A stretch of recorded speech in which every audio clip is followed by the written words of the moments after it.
Thanks, everyone, and welcome, everyone, and thanks for joining me. I appreciate you taking 45 minutes an hour out of your day to come and join us. So this has been this webinar is probably a culmination of a couple of years work and of a lifetime of work, really, in terms of my thinking. And these are what I honestly believe we need to start doing as an industry to improve our investigation. So the first one, I'll just give a quick overview of what we're going to talk about.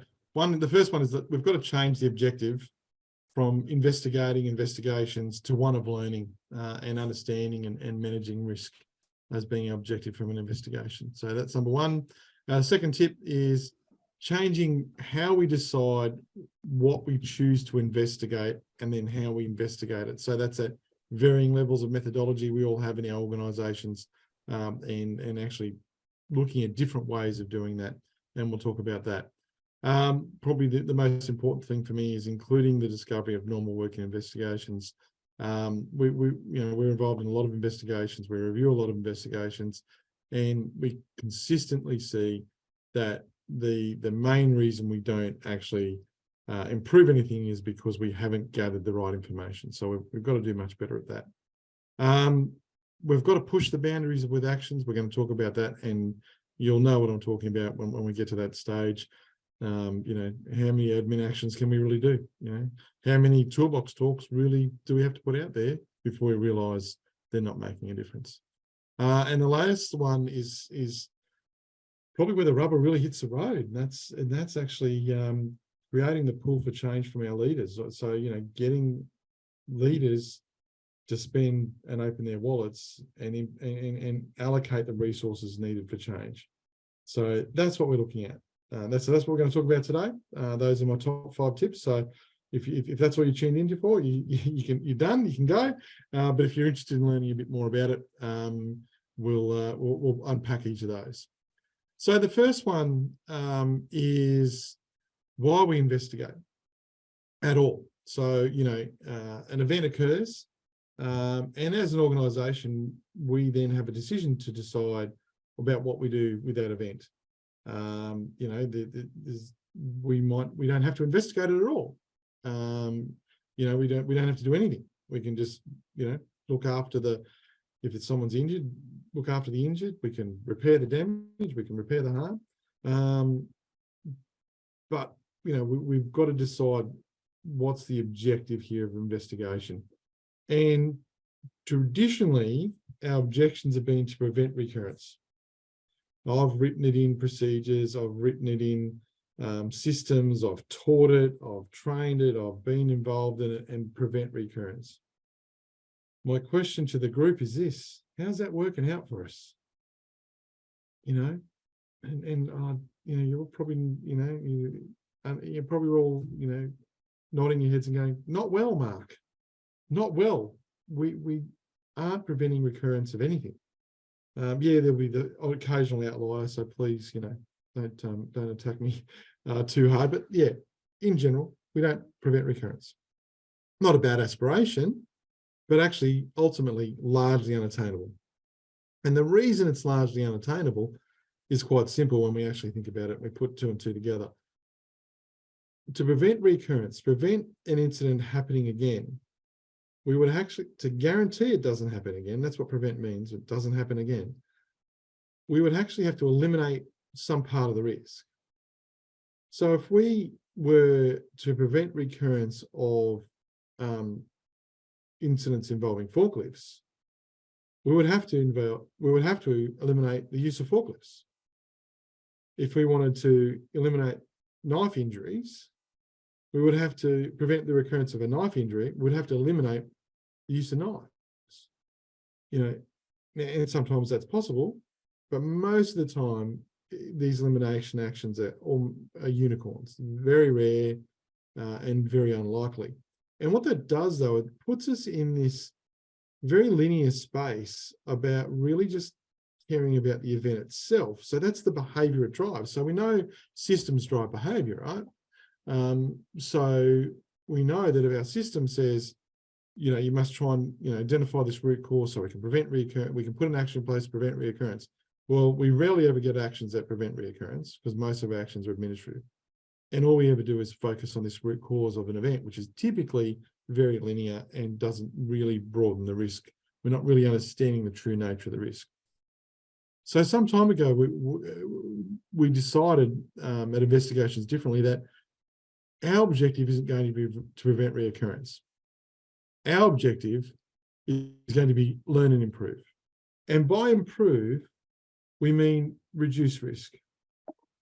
That's what we're looking to do. We're going to investigate. We're going to learn as much as we can about the work, as much as we can about the task, as much as we can about the complicated socio-economic system environment that it lives in. And then we're going to reduce risk.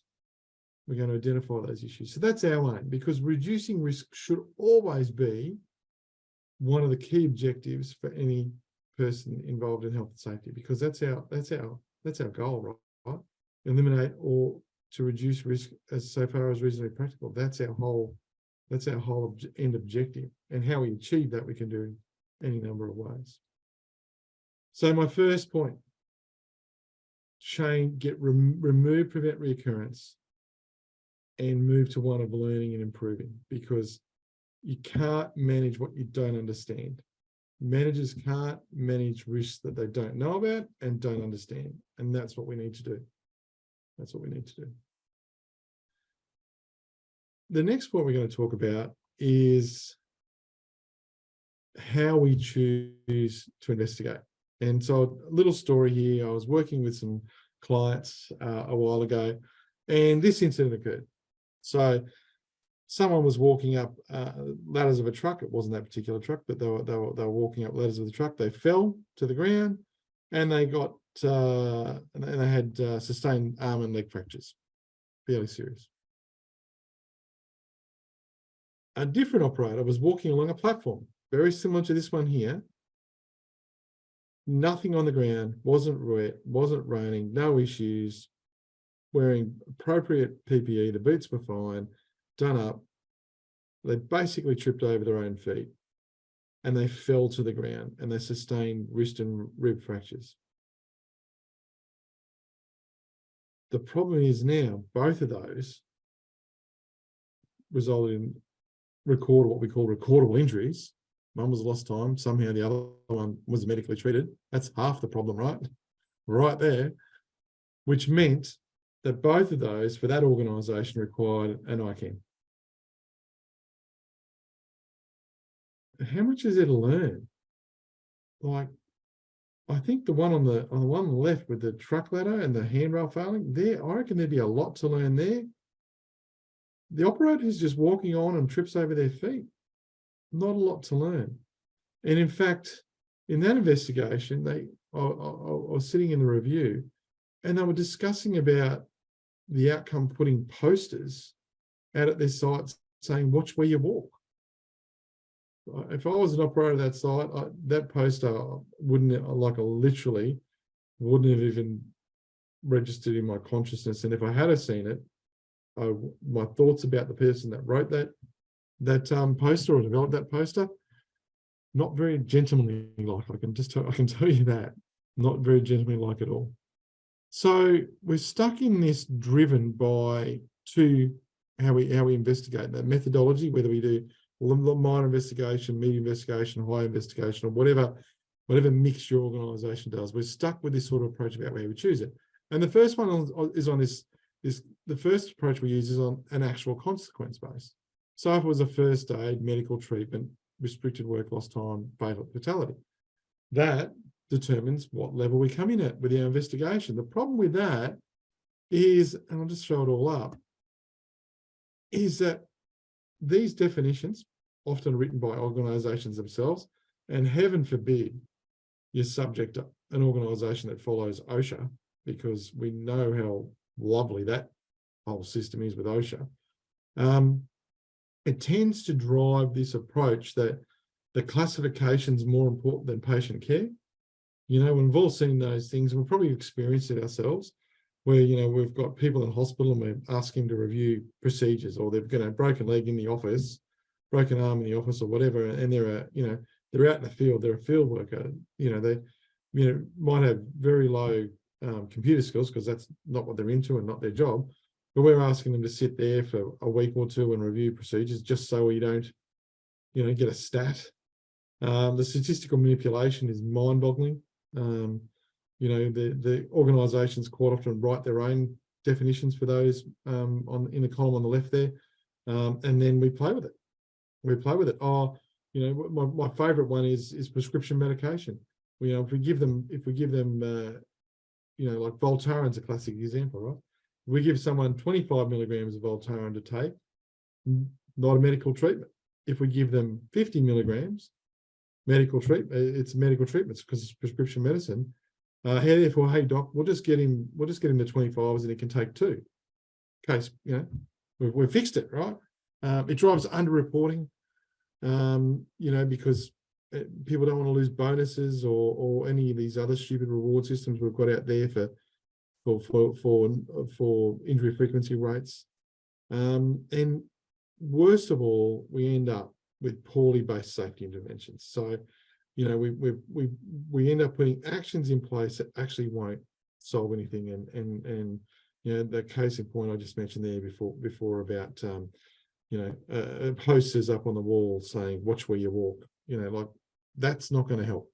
That's not going to help at all. Or I saw one the other day with a sign, stair safety, and they put it up in front of stairs, thinking that someone's going to read the sign on stair safety. That's not happening at all. So we've got to be better than that. The other way we do it is this potential. We use the risk matrix, the good old risk matrix. And the problem with this is the risk matrix itself is again a subjective tool. It's poorly understood and applied. We end up with a lot of overclassification. I worked with a couple of big mining organisations, and everything was killing everyone, even though it wasn't credible. And the problem with overclassification is if everything is a high potential in this potential based methodology, what we find is we end up with too many investigations. We don't have enough investigators that are qualified or competent or even barely competent, not let alone good, which leads to poor investigation outcomes, which leads to bad actions, which leads just to more and more and more procedures and lines in procedures, and we don't reduce risk. So what we put forward is look at some different ways. Now, I'm about to show you a way that we're sort of going down. I'm not saying this is perfect, and it does have its limitations. They all do. It does have its compromises, but I think for us it's a better approach. So we talk about our high-level investigation methodology is called Blue Line. That's the one that we subscribe to. So that high-level investigation, we're doing a Blue Line investigation, and we only do them for notifiable events or dangerous occurrences. So those are ones where we have to notify a regulator. Now, I understand if you're you're based out of America. I'm not sure if we've got people from America on the call. Quite often we have overseas guests. We'd have to temper that and put some exclusions in that. But for Australia, it's to be a notifiable event or a dangerous occurrence, that's right up there, right? That's fairly serious. We're basically admitting someone as an inpatient in hospital, or could have. The other one is events with a credible potential for a critical consequence. Now, I'm hearing you might say, well, Mark, what's that difference to the actual potential matrix? Well, for a start, we don't worry about the matrix. We're not interested in the matrix. All we're looking for is credible potential. So it's got to be plausible. It's got to be reasonable. It's got to fall in in that space for a critical consequence. So that's our material risk. That's our fatal risk. And by credible, and we mean not possible. We don't mean possible. So, for example, I could be walking like that operator that hurt herself on that walkway. I could be walking along there. Now, the most likely injury for me would be scrapes, grazes, most likely injury. The worst case is probably what happened to her, broken bones. Is it possible she could die? It is, because anything's possible, but we'd have to add extra risks to it. So we'd have to put things like, that'd be water, or she hits her head, or I hit my head, or, get run over by a car, whatever it might be, right? That didn't happen, so it's not credible. So we've got to make sure we're looking for credible things. So one of my things is, don't put people where they never would credibly be. We see this with dropped objects. Something gets dropped. Oh, if they had to hit someone, it could kill someone, therefore it's a critical risk. No, only if someone credibly could have been there. If no one credibly could have been there, then it's not a high potential. So that's for our high level ones. The next one we really subscribe to is for other events below that, learning teams. Love learning teams. They're small workshop engagements. And again, look, if you're interested, if you want to know more about these things, contact us. But basically, they're about the task, right? And for us, the trigger for a learning team would be an event that, where we've had an issue with a critical control. So something didn't work. So it might be a guard wasn't in place. It might be, the brakes failed on something. Those critical controls that we should be working with. And the other one we would do them for is sort of events where we see a genuine opportunity for organisational learning. And by organisational learning, I'm asking these sort of questions. Do we have a history in the organisation of similar events? Like, is this a common sort of event we have that we're constantly getting? So maybe we should do something about it. There's multiple controls that we've identified. Hang on, this really fell over in multiple ways. It's a really common task with a lot of exposure across the organisation. That's worth looking at. And if there's issues that are outside the work crew's control or influence, again, that contributes. It's not a yes or no thing. We would assess all of those things and make a decision. So if I was in health and safety, I'd be advising the risk owner whether or not I thought there was genuine opportunity for organisational learning of a sufficiently deep level, so a systemic level, a system level, an organisational level. If that opportunity exists, then we should do a learning team. And we're learning about the work and what's going on with the work. And for a minor level, so that's for a medium, that learning team type thing. That's if you want to put it into some context for yourselves, that's sort of medium. For minor, we're looking at what we call a task insight. And basically one of the things, and if we talk to Jeff Lyth, wrote a great paper on a technique called the 4Ds. And it's completed by a supervisor within the first 48 hours. And we recommend have a look at that, look at Jeff Lyth's white paper. And basically your 4Ds is just asking 4 really simple questions with the work crew. So the supervisor does it within the first 48 hours with the work crew. And if it was just a solo operator, there's no work crew there, maybe with other workers that do that same task. You want a group of people, 3, 4, 5, and asking just 4 simple questions. What's dumb about this task? What are the dumb things we make you do for this task? Not what dumb things people do. What are the dumb things the organisation asks you to do? What doesn't make sense, in other words? That's the first D. What's different? What about this task is different from other tasks that are similar, or what was different on the day? Finding out about those sort of things. What's difficult? What makes this task hard? What makes it way harder than it should be? Like, we all have those things that make things really hard. Permit to work's one of them, right? Makes it really hard to do sometimes successfully without making a mistake.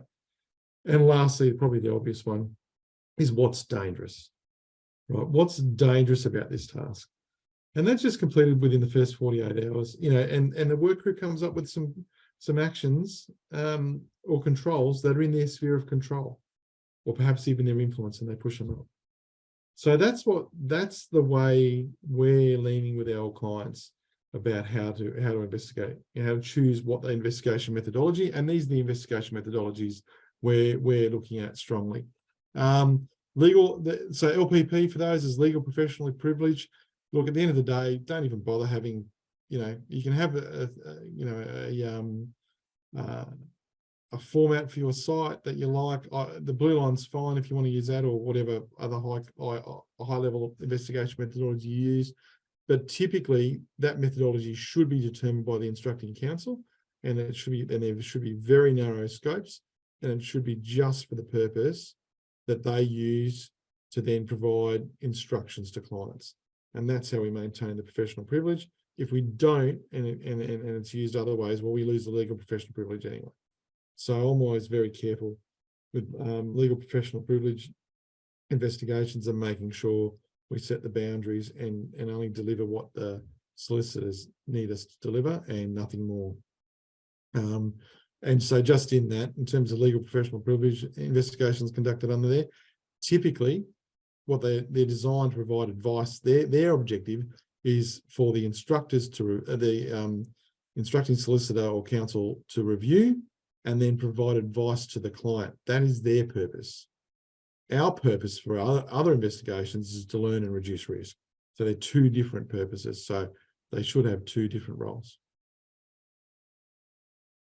One of the things we look at is how we investigate the information we gather and the models we use. Now, all models are rubbish. Some are just more than useful than others, and of those, it all comes into how good the investigator is and how competent they are and how willing they are and how determined they are. So even with a poor model, a good investigator can get a good result. But even with an excellent model, a poor investigator will get a poor result. One of the things that gets thrown around a lot is Swiss cheese. We've just got to be careful with those models because, in the case of some of these, they give you a book of answers and you spend all your time trying to fit what the information into a specific answer in the book, the classification. So what happens then is we only find what we're looking for, and we only look for what we've been told to look for, which is the book of answers, I call it. And we've got to be careful with that Swiss cheese model because even Reason said himself, it's not an investigation model, it's an accident causation model. And it's we can look into the hindsight and it provides us a hindsight look sometimes. So we've got to be really careful in how we apply those.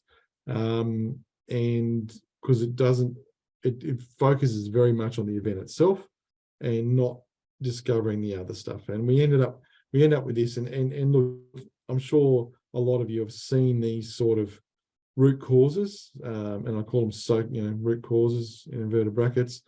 The worker made an error of violation. The worker failed to follow procedure, was complacent, and that's a horrible word. Can we please stop using complacent? It means people don't care, and they do care. They failed to identify the risk. Well, Captain Hindsight comes in here. Supervisor did not supervise correctly. Well, you show me a supervisor with a spare minute in a day, and I'll show you a very lucky supervisor. We don't learn anything for those.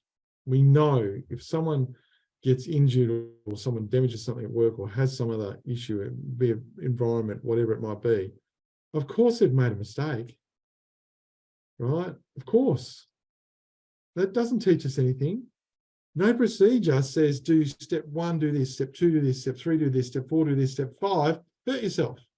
So as soon as they do, of course they've broken a procedure. We know this for a fact, right? We know these things. It's not complacency, it's autopilot. The more familiar you are with a task, the less attention we pay that task. And just think about when you drive. Doesn't mean you don't care. But these are the things we've got to get away from. And we've got to go deeper. We've got to go deeper. So too often I see these organisational issues where the worker wasn't trained. The procedure was wrong or missing. The risk wasn't identified. You can see what I've got there. There's not enough detail. Why wasn't the worker trained? Was it because we didn't have enough trainers? Was it because we didn't know they needed to be trained? Was it not in the training needs analysis? Did we not have a training needs analysis? If we didn't have a training needs analysis, why didn't we have a training needs analysis? That's what I want to know. I want to dig deep. Why do these conditions exist? And too many investigations are stopping at this very low level of organisational issue. Yes, it's an organisational issue. Yes, you could plug it in and say, look, these are our organisational issues, but they're not good enough. We've got to get better. If we're going to reduce risk, we have to get better, right? And we have to identify the systemic issues at that foundational level. Is it not because we don't have enough resourcing? Right. And how many of you now working in organisations where you've never been resourced as badly as you are now, you know, in terms of the amount of work that you've got in place? Every organisation I work with is just screaming for people and resources because they can't get them. But we're not reducing the workloads. And where this is really particularly going to come up is in the new code of practice with psychosocial safety hazards, because low demand, like so high job demands with low resourcing or not matching that job demands to resourcing is a psychosocial safety risk. And organisations need to start recognising that and actually not, and do something about it. The code of practice means we can't stick our heads in the sand anymore. We actually have to do something about it. As Todd Conklin says, you know, death hides in normal work, and stable systems make it really difficult to find, to identify, you know. And by normal work, we mean those, you know, the production pressure that's on us every day, the resource constraints that are there, our flawed processes, equipment and its state, you know, is it in good repair, poor repair, old, new? You know, COVID banged us about, we're still recovering, spare parts, demand. You know, I was at a warehouse yesterday with a client, and just the way, the ebb and flow of material supplies all over the shop at the moment. So their warehouse is quite constrained because they've had to take on a lot more stock because just the way it didn't get delivered when it should have. Now it's delivered late with a whole lot of other stock, and they're having to manage additional risk with that. You know, that variability of everything, procedures and how good our procedures are. All these things are normal work. These are every day. It's not just a one-off, right? These aren't the conditions that are existing just for the event itself. These things exist 99.9% of the time, and workers are just managing it. That's why we call it the blue line. That's why it's that normal variability of how the job gets done and how they make decisions, because their decision making is completely influenced through the context of the work environment and the systems that either support it and enable good decisions or don't set people up for success. How many times have we not set our people up for success and been honest about it? And that's what we want to discover. And we only get it if we collect stories. And what they are, there's stories about when they adapt, you know, how they have to adapt the work that they do. You know, oh, you know, we have to adapt because the job says, you know, normally we're meant to use 4 people, but now we just have to do it with 3 because we can't, like, no one wants the job. We can't get a 4th person, or we can't afford a 4th person because we've had to cut costs, or because our expenses are going up so high, and the inflation is driving, you know, just as much hurt with organisations as it is with individuals in terms of how things get done. Goal conflict, contractors and clients, or principal contractors. You know, the contractor's job is to make as much money out of a job as they possibly can with minimal expenses, and the principal contractor or the client, their role is to get that work done for the minimum amount of cost, as well as they can. Straight up, goal conflict. Trade-offs between equipment running time and equipment maintenance. You know, we know the more we maintain it, the better the condition the equipment will be. But then it's not down for, it's down for production. We have less production. The more it's up for production, then maybe the more likely it is to get have a breakdown. So there's those trade-offs that we have. And we all know that our procedures aren't 100% complete and 100% correct. Ask yourself a question: how complete and correct are our procedures? Are they 50% complete and correct? 60, 70? We know it and we accept it, but we need our people to actually work around the shortcomings in our design. And you can't just collect that work as normal in a room. You can't collect it as just in a room. You can't do it by email. You can't do it by phone call. You need to get out and engage with people, build their trust, build the rapport, and find out what we call the truth, right? Find out what we call the truth. And when we talk about work as normal, It's just about the task. We don't worry about the event. Couldn't care about the event. Not interested in the event at all. What I'm interested in is just the work. So we've got a diver here. What's their work? I'm interested in what they've got to do there. So that diver there maintains farm fishing nets. So they're out fixing farm fishing nets. What's your day like? What goes on? Not just that diver there, not just her, but the rest of the team, the rest of the divers. How are they coping? What's going on with them? Other teams, so that might be one team. We might have 3 or 4 teams. How are they all doing that same job? Remember, it's about the task. Other sites. What's going on there? Night shift. Now, it's quite interesting, the variability in how we talk about night shift. I come from a bit of mining background. If we were talking about doing something on night shift, the reason why we're doing night shift is because probably we're doing something perceived to be slightly, less than the written standard. Shall we put it that way? And why we do it? Because there's less people around watching us. So we do it on night shift. Did we hurt more people on night shift? No, we didn't.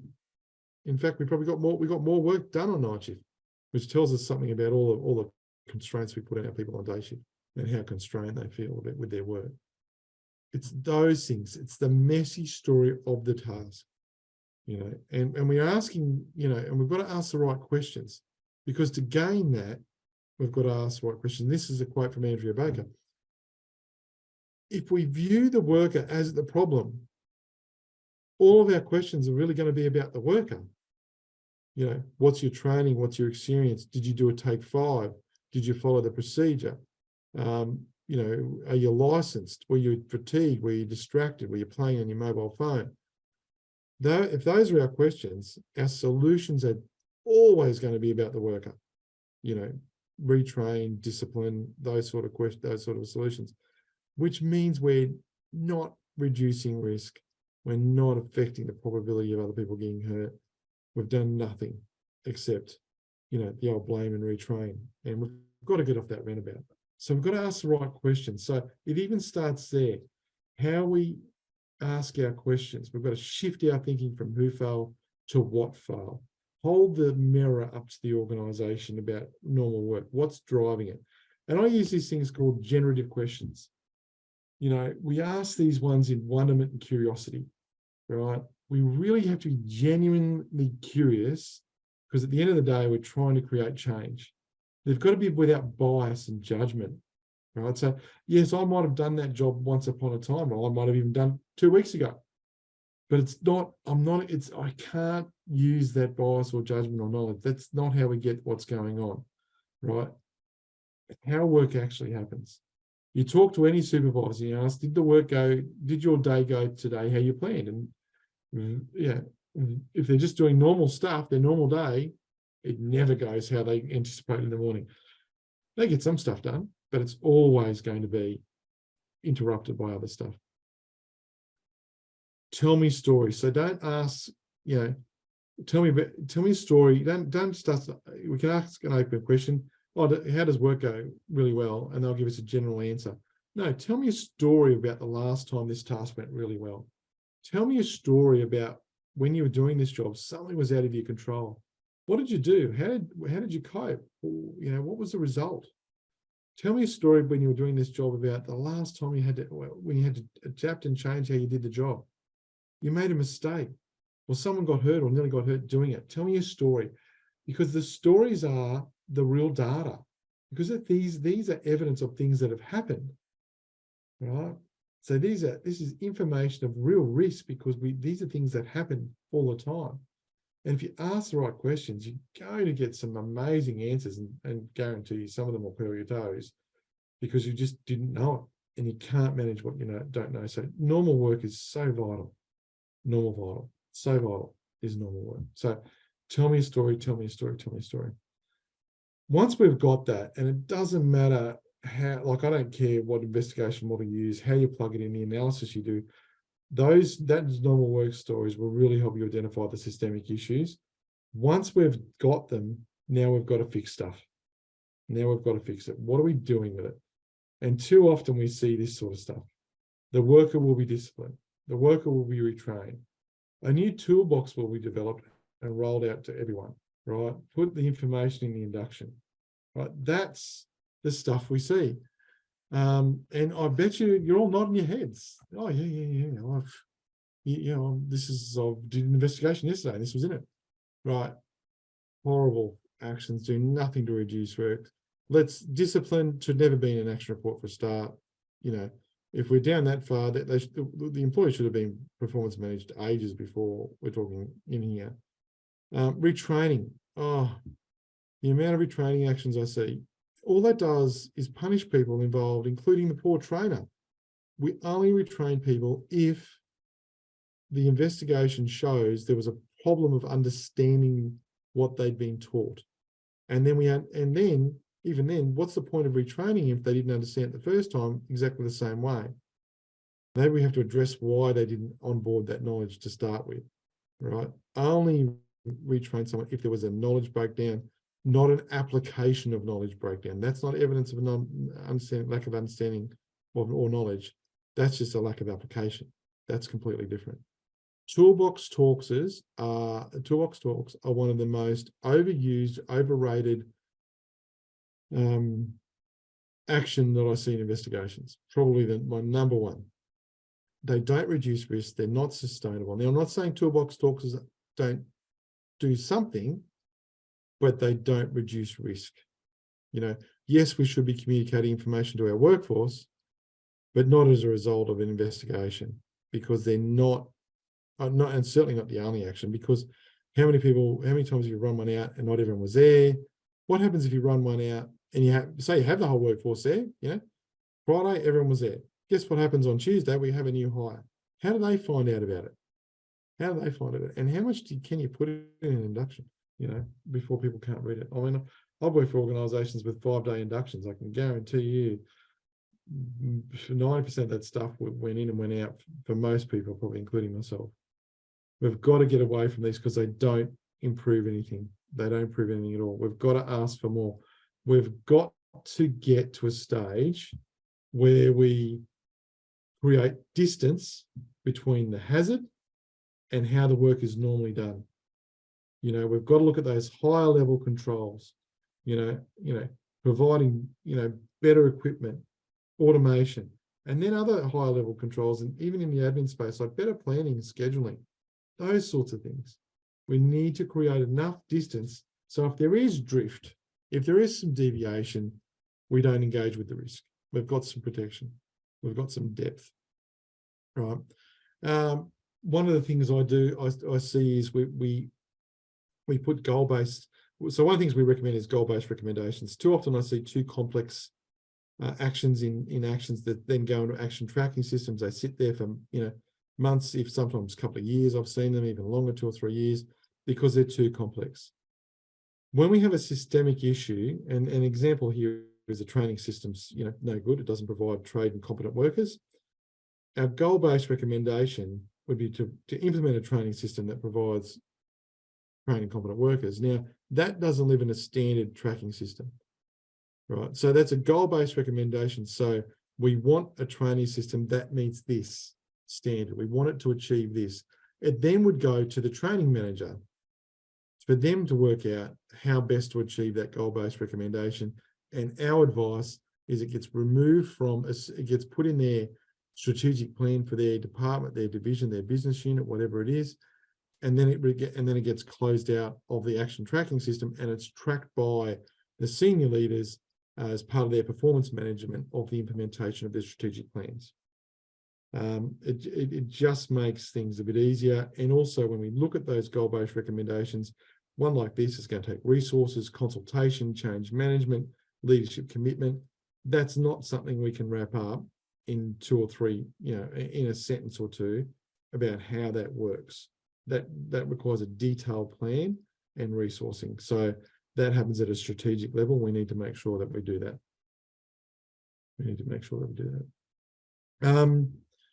Too often I see, too many controls in the lower level, and it does my head in. Too many of these admin actions. I was at a workshop not long ago, and there was a professor from the University of Queensland. He said there's only actually three type of controls in the hierarchy control. And we're all going, hang on, isn't there 5? You know, elimination, substitution, isolation, engineering, admin, PPE. And he goes, no, because the bottom two, admin and PPE, are out of our control, because they are now, we've gone over to the worker and said, it's up to you. You know, we've done all we can to manage risk. Now it's on you to manage the risk. And that's not what the WHS legislation says in Australia. It's up to the PCBU to manage risk, not up to them. So every time I do an investigation, I get an action. I go, right, can we eliminate? Can we eliminate that risk? And really press hard. Can we substitute? Can we isolate? Can we engineer? And I work through each of the findings, each of the risks, each of the issues, and I start with the people who do the work. Can this be eliminated? So I actually make it a very structured process instead of us just jumping to writing the next procedure or putting a line in a procedure. Really push hard. We've got to push harder. We're up to number 5, my 5th tip, and looks like we'll be finishing up on time, which is always good. Sarah likes when I do that. The written report. So let's be clear about the written report. What its role is to actually not just be a nice little novella that a leader reads and go, oh yeah, I'm comfortable with that. Those actions look okay. And then moves on and thanks very much for coming. The written report should be, and I'm talking about high-level investigations here, when we're, you know, fairly serious investigations, we credibly could have killed someone, or we really seriously did hurt someone. They've got to be drivers of change for the business. They've got to give the risk owner, the decision maker, the resource owner, and the drive, the push to make change. We've got to actually do that, and we've got to push that hard. We want to instigate that change, drive that action. So we've got to start using what we call a business case approach. We've actually got to be a bit more technical with our writing, and really push that. And there can be no surprises. So, you know, one of the things we advise people to do is, when you start during investigations, socialise the investigation with the manager or the risk owner. So let them know as soon as you start to see some of the risks emerging. So there is no surprise when you do your findings. And then once you've worked that out, you're starting to get some clarity on where your recommendations might lie or your actions might lie. Start to socialise that. You know, leaders hate surprises, right? They get enough to deal with without being blindsided or surprised. So that's where some safety people fall apart. They just absolutely ambush with a report saying, and then wonder why they don't get the results. We've got to be better than that. We've got to be better than that. When I'm writing an investigation report, I start at the back. I actually start with my recommendations. So I've already saw, you know, this is when I'm actually wordsmithing the report. Right, so I'll have a rough draft and I'm wordsmithing the report. I'll start with the recommendations, make sure they're tight. I also make sure whoever's responsible for implementing those actions, those actions come from them, not me. If it's something I have to do, yeah, they'll come from me. But if it's something that comes from, say, the purchasing manager or the training manager or operations manager, the action has to come from them. They've got to own it. You know, we make sure we keep them on task, that it's, you know, that it's reasonable and timely and specific and measurable and those sort of things. We make sure we're there, but it's got to come from them. I then write the findings. I write my sequence or summary of the events, and the only thing I put in that is anything that's directly related to the findings or gives context to the findings. If it doesn't meet that test, I don't put it in. And then I put my executive summary in. And my executive summary details my key recommendations as well. So I'm trying to give you, if a leader wants to read it on the first page, they can read it on the first page, and they can be, if they're satisfied and it's enough push for them, they can go, they require more depth to get them over the line, they'll read more on. But that's how we write them. And with our recommendations, what we recommend is you make sure one of the levers you can pull is leveraging an organisation's values or strategy. So I've got an overarching strategic statement, overarching plan on a page, overarching value set. How do our recommendations meet that?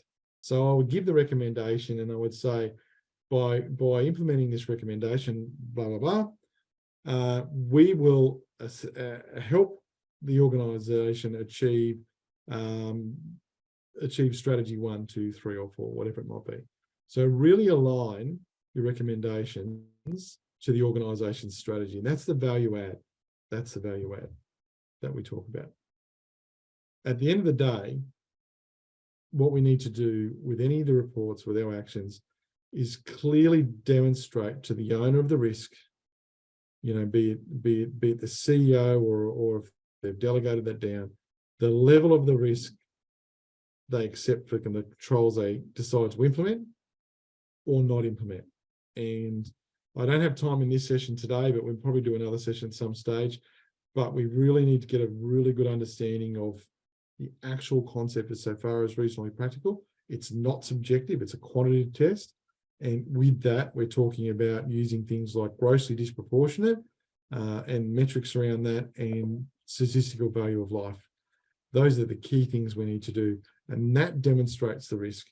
So walking away from you know, at the end of the investigation report, the owner needs to go, right, if I implement these actions, I'll have a reduction of risk and probably just likelihood, by the way, not consequence.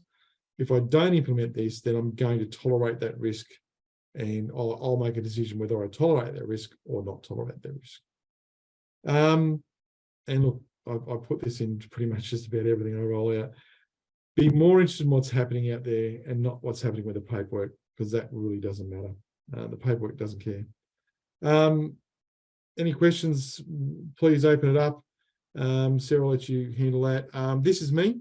That's my info details and my number. If you're interested, that's our link to our website as well, that QR code.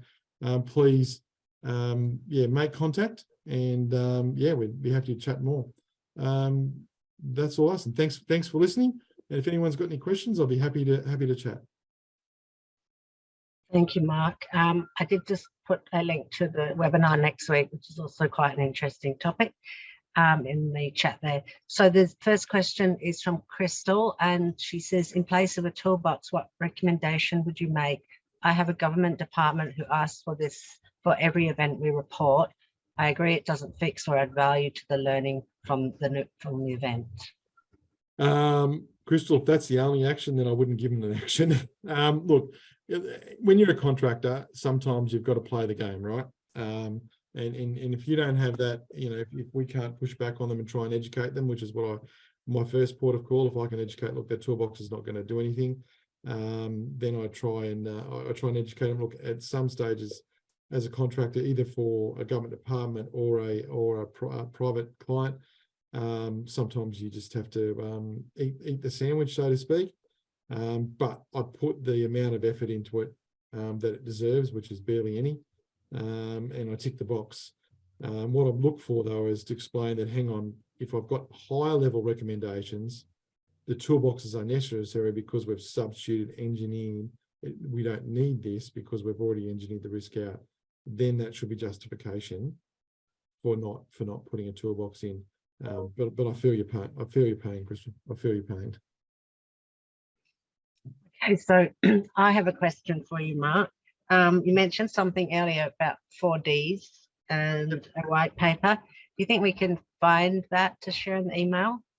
Yeah, it's just if you just Google Jeffrey Life, JEFFREY Life, LYTH, the 4Ds. But I'll send you. It's not my paper. It's Jeff's.